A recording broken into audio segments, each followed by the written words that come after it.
Welcome to the Everyday Hustle Show, where we're figuring it out together over time.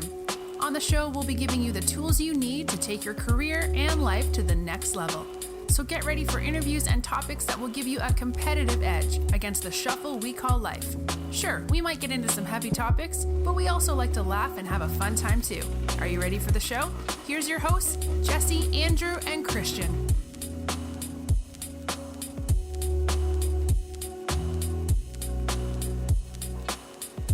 Welcome everybody to another edition of the Everyday Hustle Show. This is episode 46, I believe. Holy smokes, dude. Beautiful number, beautiful And number. we got a special guest tonight. Before we get into that, though, Jess, how you feeling tonight? You know, I am just a shining example of human excellence. Holy shit. I am the peak of existence. All right, I like that. Yeah. I like that. All right. How What does about you, one Drew? reach the peak of existence? I mean, really, you just go through the days and you try hard, and then one day you peaked. You just peak. That's fucking it. peak, man. And then that's it. I'm peaked. Right on, dude. All right, dude. I like I'm it. up there. What about you, Drew? I'm feeling good. I'm excited for this episode. I'm excited for our guest. Yep. We'll segue into it. We'll get right going. We got Joju on the line. Joe, before I get into all the fine details about what brought us together on this beautiful evening, how you feeling? I'm feeling wonderful. I'm so stoked to be here tonight. All right.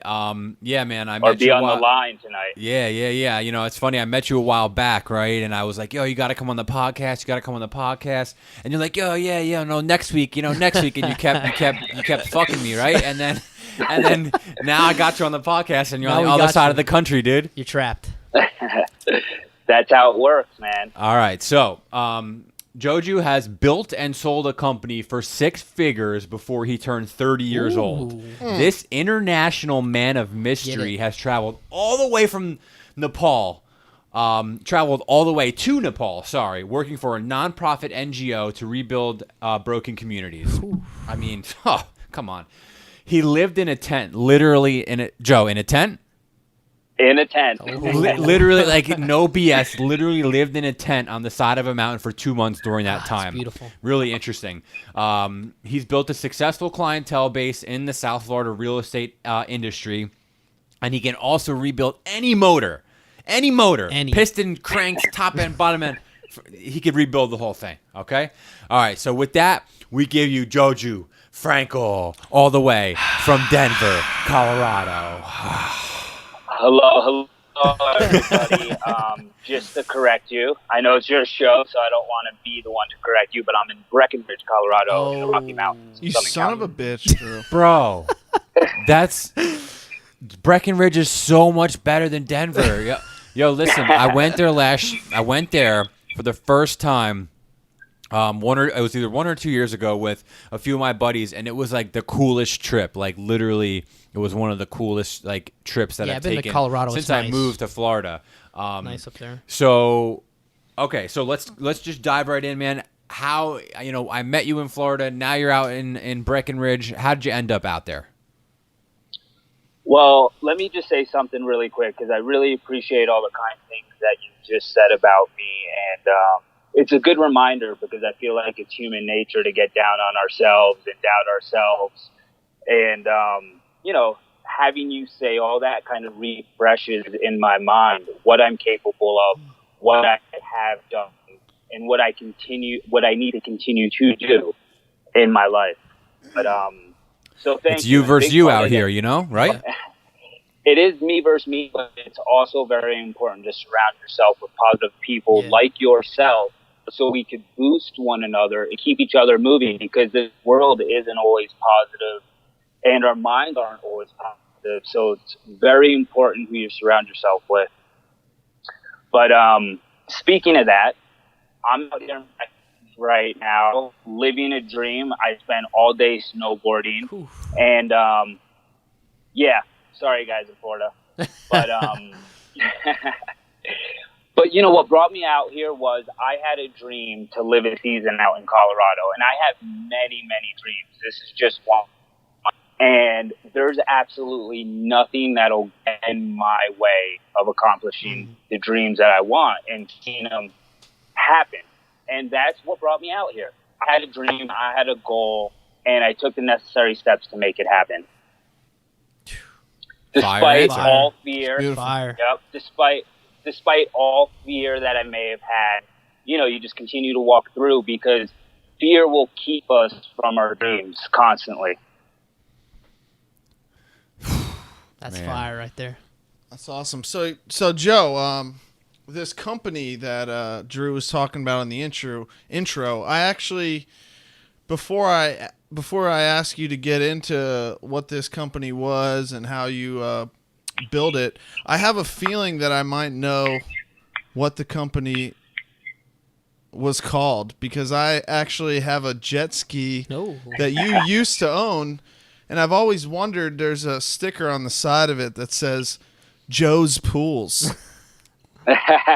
Is this the company Drew speaks of? This is the company that Drew speaks of. Frick! I knew it. You never knew that, Jess? I never did. It's so good that we're going to talk about it because it's such a fucking incredible story. So. I don't know much about Joe. He's kind of like friends of friends, so what how old were you when you got into this company, and what kind of started the whole thing?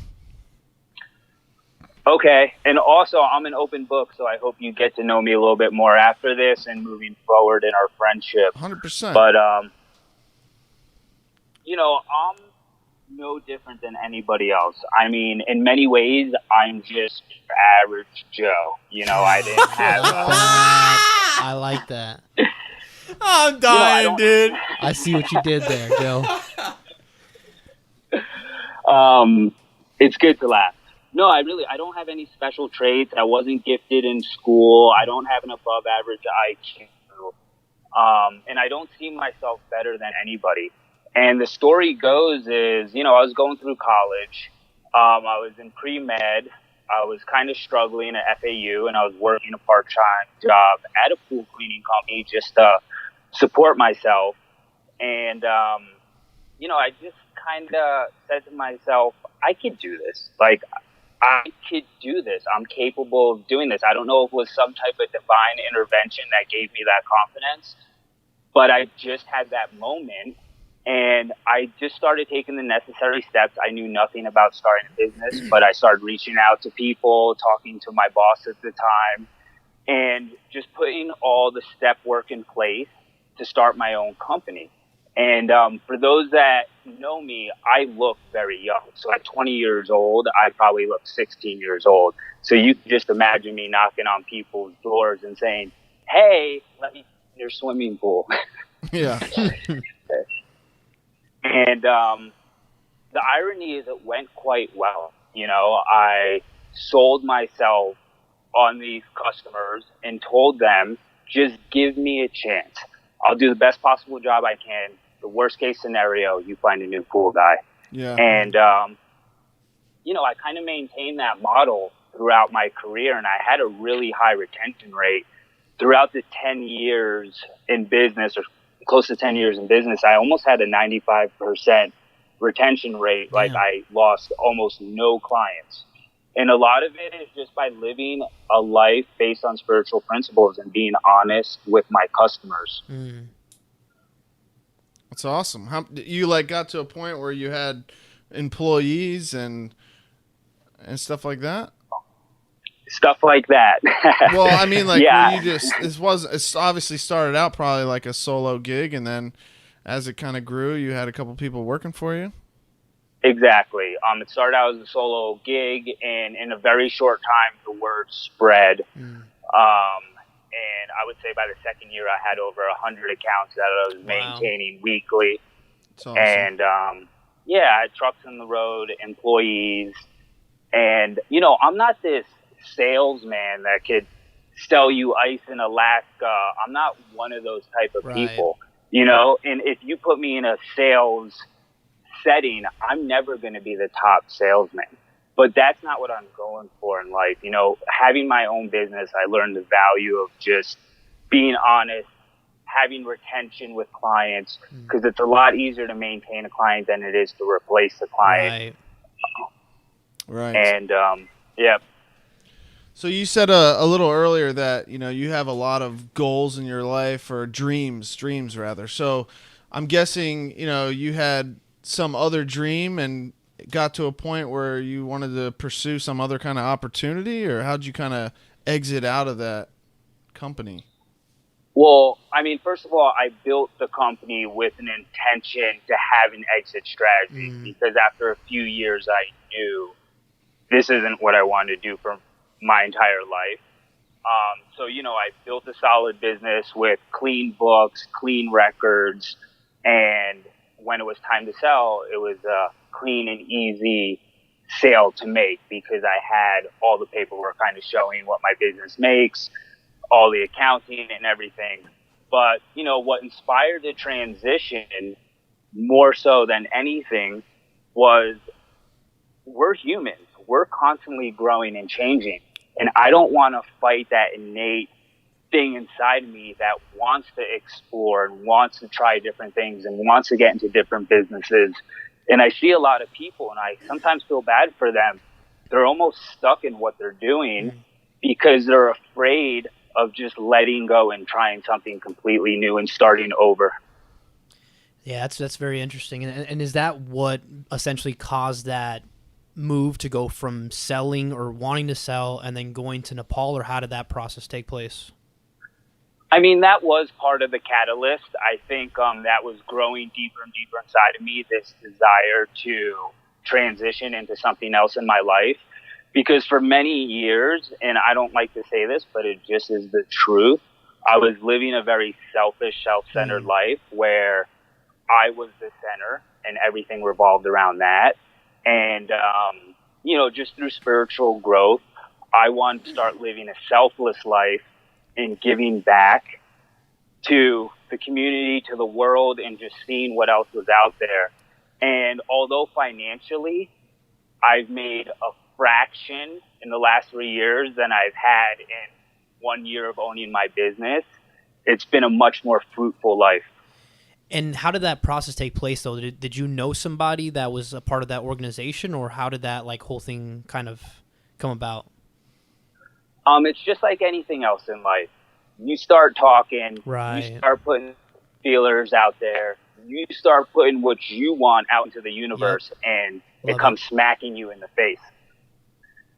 Yeah, that's awesome, man. That's awesome. Yeah, because I think that whole idea of like you said, putting it out into the universe and kind of giving that intention, and that's actually that's a place where I'm at right now, which is basically trying to get more specific with what I want and kind of not necessarily structuring my weekdays, but just kind of putting more intention into what I do on a daily basis. So I want to get back to going to the gym more often. I want to spend more time with my girlfriend, because usually it's I get home after a long day. I work in air conditioning, so on roofs all day, and I'll get home and I'll be on my phone and stuff like that. So I think that's a great topic. And so as far as Nepal, before you jump topics, I just want to say what you're saying right there is such an important thing. Self-awareness is one of the most important tools we have. And I feel and I don't have this negative view on our society, but I feel like society kind of shuts that down a little bit. And don't stop listening to yourself and feeding yourself and giving yourself the things that you truly need. 100%. Yeah, that's definitely what I'm trying to, kind of go more towards is just like I said, just having more intention with what I do. But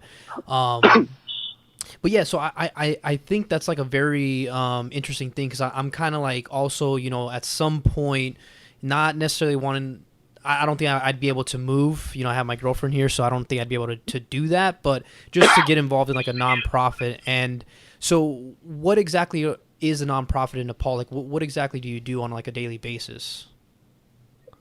So what I specifically sought after disaster relief programs. So this program, All Hands Volunteers, goes to different parts of the world after major disasters. And in Nepal, a few years ago, they had the largest earthquake they've had in a century. Wow. And it destroyed villages all over the Himalayan mountains. And the work is not glamorous. It's, you're out there in the trenches, you're clearing rubble, you're around broken families and broken homes. And It's very difficult work, but it's also very rewarding. Yeah. And I'm not this super altruistic guy that wants to save the world, but I can tell you, being out there and volunteering changed my world. That's awesome. It's crazy. That's awesome. That's definitely something I want to look into myself. And how long did you do that? Upwards of a month. You said a couple months. You broke up there. Upwards of 2 months. Oh, Okay. Oh, Is so it cold in the Himalayas? It's very cold, but they have reverse climate to us. So in our winters, it's summer there. Their summers, it's winter. But where I was, it was mild weather. It was in the 30s to 50s. That's pretty fucking cold for here, Florida. Yeah. Yeah, our cold front is like 70, so. Yeah. Chilly. Okay, awesome. So we're going to segue here. We'll be real quick, we'll be right back after this word from our sponsors. This episode is sponsored by D Squared Media. D Squared Media specializes in branding and design, web design and development, and internet marketing, social media search engine optimization, and pay-per-click. Okay. Business cards, logo designs, a revamped website, and getting on Google with SEO are a few examples of what D Squared Media can do. Unbelievable. Yeah, you could check out their portfolio at dsquaredmedia.net, or you could take a look at our website, which actually was just completely redone by them, theeverydayhustleshow.com. You could check out current episodes. You could check out a little bit of a bio on each of us. You could check out some past episodes and some people who have been on the show. No matter what your budget is for a project, D Squared Media will be able to get you going in the right direction and help you accomplish your goal. Listen, guys, supporting small businesses is how we grow as entrepreneurs, all right? So reach out to Danny and his team today. All Everyday Hustle Show listeners are going to get 10% off their first invoice with the code EDH. All right, we're back. Okay, Joe, so first things first, dude, I got to say thank you for 100%. taking the time out to do this with us. Listen, we're literally 15 minutes into this episode, and there is so much freaking value for someone who's listening to this.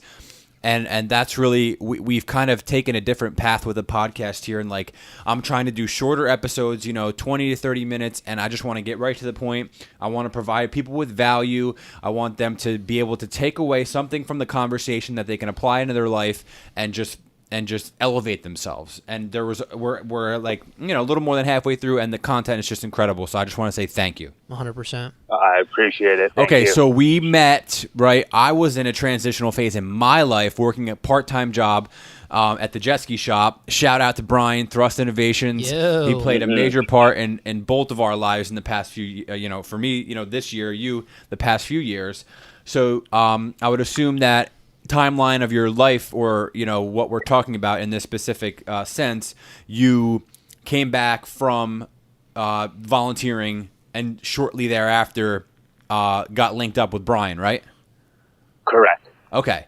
And so that is a whole nother change for you. So tell us what transpired when you got back to the States, how it was transitioning from volunteering over there to getting back into the workforce here in the States. Well, I can tell you my whole world was kind of flipped upside down. I was living in a country with no running water, parts of the mountainside, no electricity. Even myself, I got E. coli from accidentally eating a salad washed in water. So I came back to the States, and I was kind of in this weird purgatory where I didn't know what I wanted to do. I didn't know if I wanted to, get heavier involved in that work, or if I wanted to start my own business, or what it would look like. But I could tell you, sitting around thinking will never accomplish anything. So I knew Brian from the past. So I just reached out to him because momentum is so important. So I started working with him.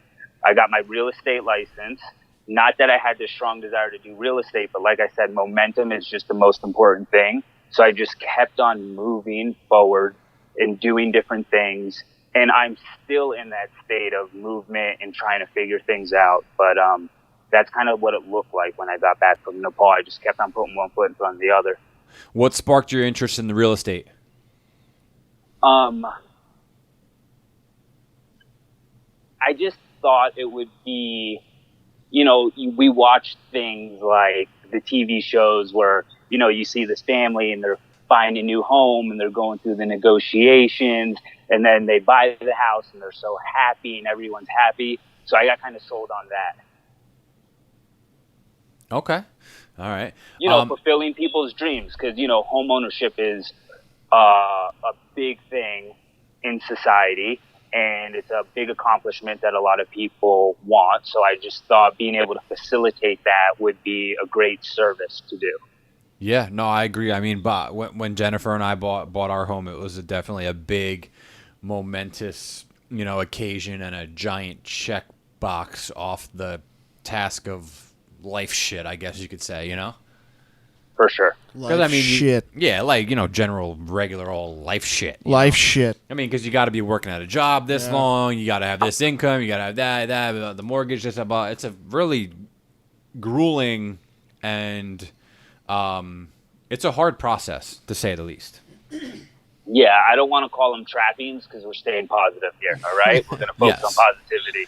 Yeah, I know. There's so many frickin' United States of America, Life shit. Okay, so tell us about your few years at the jet ski shop. We talked about, you were able to rebuild motors. So tell me about your workmanship, craftsmanship, what you learned through there, what you're taking away from that part of the journey, because it's obviously over now and you can kind of look back at it. Elaborate on it.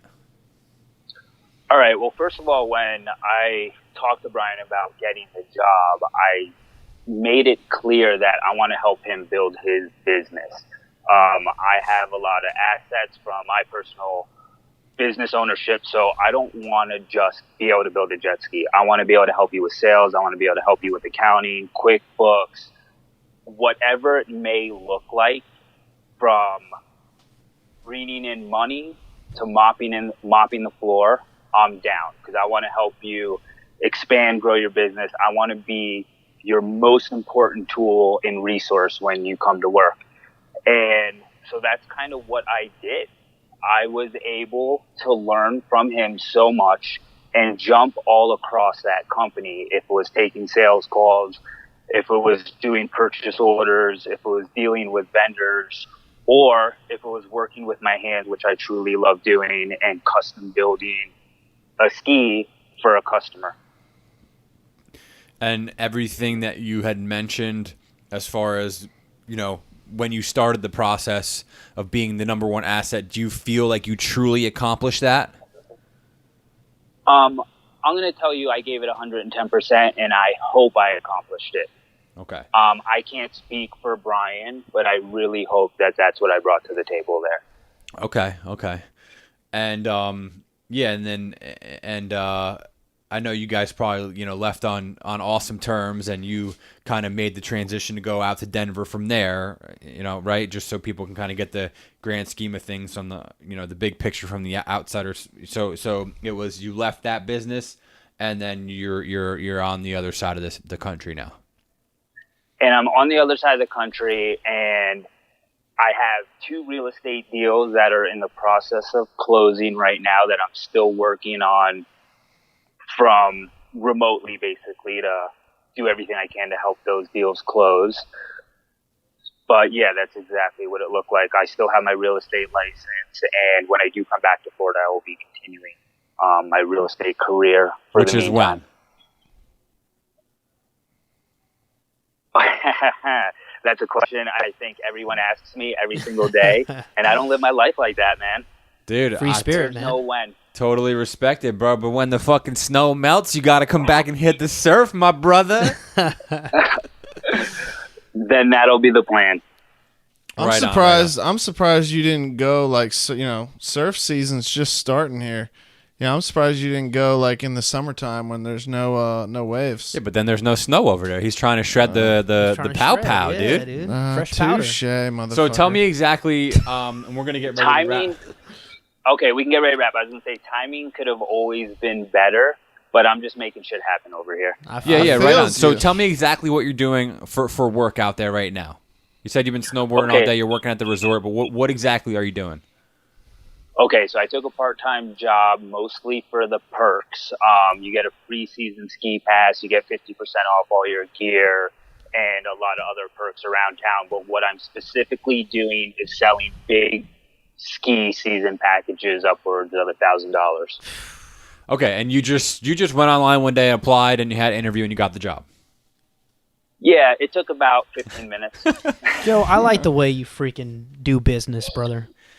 Listen, I just want to say everybody always complains about, oh, there's no work, I can't find a job. Listen, my brother, if you can find a job across the country and you're not even there, then people should be able to do whatever they're trying to accomplish right in front of their faces, you know?